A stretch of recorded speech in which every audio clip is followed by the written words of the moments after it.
Hey everyone, Chris I here, and on today's episode we're doing my top 5 shows that ended in 2015.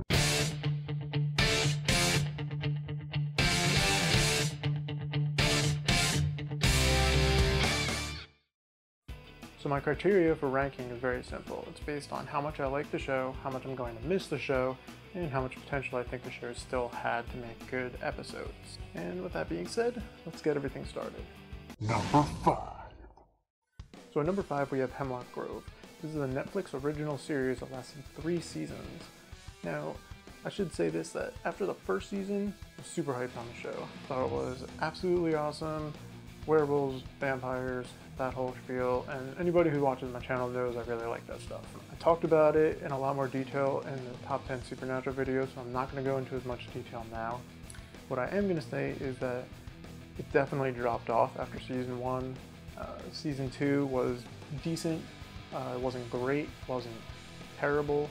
Season 3, again, just kind of floated the bar there where, it was okay. I enjoyed watching it, but, after season 1, it just steadily went down. And that's probably why I didn't get season 4, and I can't say I'm that upset about it because it just wasn't really doing that great.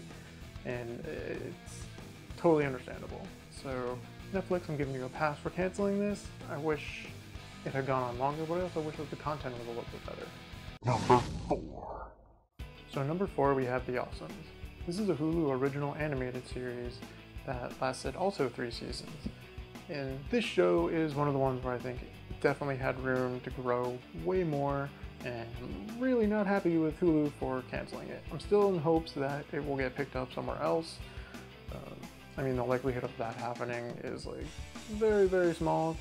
And you always hope it, but it never happens. So The Awesomes is based on a superhero team of outcasts that are put together as pretty much a joke. No one gives them any respect, but they still find a way to kind of save the day most of the time. When I found out it wasn't getting a season 4, I was obviously not too happy because there was so much more that they could have done.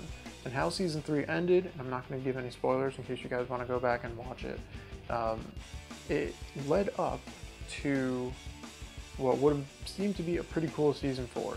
So I'm talking to you, Cartoon Network, I'm talking to you, Netflix, somebody pick it up, because that would be awesome. Number 3. So number 3 we have Haven. This is a sci-fi original series that lasted 5 seasons. And yes, you might be thinking 5 seasons is long enough for almost any show. And while I agree, it's still a show I watched, and it's a show that ended, and I feel like it could have lasted longer.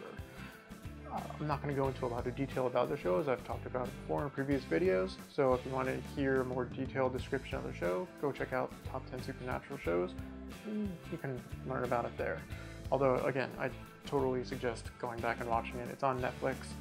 Obviously not the latest season, as that just ended in December, so you can at least catch up to the first 4.5 seasons. I really want to touch a little bit on sci-fi because I'm getting really freaking pissed off at them because they keep canceling everything, and we're going to get more into that as the video continues. So let's just say sci-fi. This is your first mark on my list. First. I'm not too pleased with you. Anyway, number 3, Haven. Number 2. So at number 2 we have another sci-fi channel show. Shocker. And it's Dominion. Again, I've talked about Dominion before in, I think, multiple videos, so I'm not going to go into detail technically about the show. But it lasted 2 seasons, and then Sci-Fi gave it the boot. So that's number 2 on the list, dude. 2. And they're not even going back to they canceled Being Human. They already canceled Bitten, although it's airing. They canceled Lost Girl. Everything on Sci-Fi that I watched got the boot. So yeah, Sci-Fi kind of sucks. And if you go and follow me on Twitter, and if you've seen any of my tweets, I kind of went a little crazy there for a little while, and I was, hashtagging FU Sci-Fi and all this other stuff, because I'm not pleased.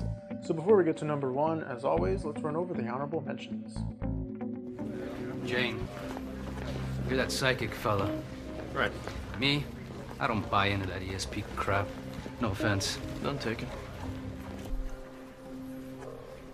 So Karnak, what does Ivar say? He tell you who done it?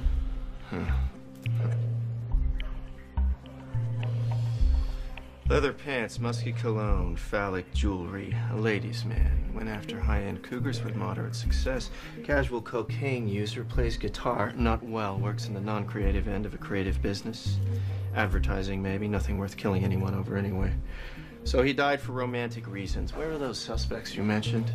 Your witnesses? Whatever. 5 guards are confirmed dead. Carroll was convicted of the murders of 14 young women. We need you in Virginia. You caught Carroll. No one knows him like you do. Will you do it, Ryan? He's finding people to help him do it on the internet. It's like they're his followers.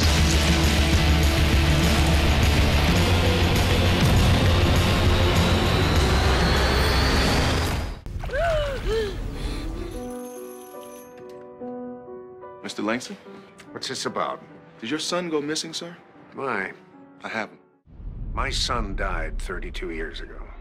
What's turning green and goes a million miles per hour? Frog in a blender. Daddy! Honey, who is it? Jacob. This is it. Wow, not bad, huh? Why they call it Graceland? It's either from this drug lord, some hardcore Elvis fan. Name just kind of stuck. Somebody got the great idea to stick undercover agents from the FBI, DEA, and Customs in it. 3 agencies in one house.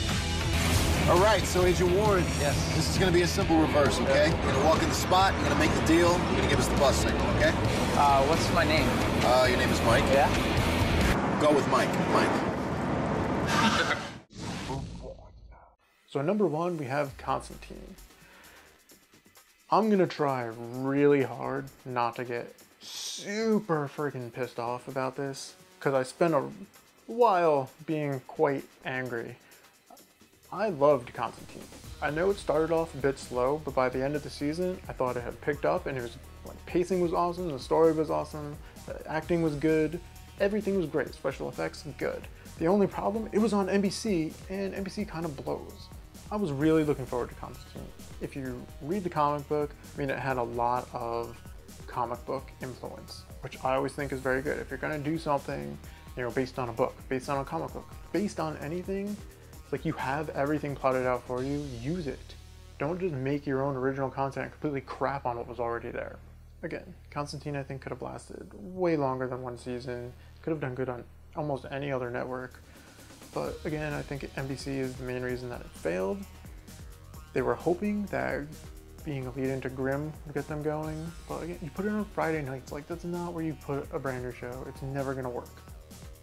Nobody watches TV on Fridays, like nobody. So good job NBC, you kind of flushed it down the toilet. And I'm kind of amazed that it didn't get picked up by any other channels. Again, I was looking at Netflix, Hulu, Sci-Fi, CW. I think all those channels could have run the show and it would have been great for them, but they didn't do it. I think it's a missed opportunity again for them, but you know, that's just my opinion. It actually did get picked up by the El Rey network, but it's only in like syndication, so it's showing that first season over and over and over and over again. So I guess that's good, because maybe something will happen where somebody will hear it and watch it, see it, and want to make it again. I don't know. I mean, it's pretty cool that Constantine's on Arrow, so that's something, right? Yeah. Anyway, Constantine, number 1. That's it, guys. Hope you guys enjoyed it. Don't forget to like, subscribe, and share. You can follow me on Twitter, Facebook, and Instagram. All the links below in the description. Have a good one.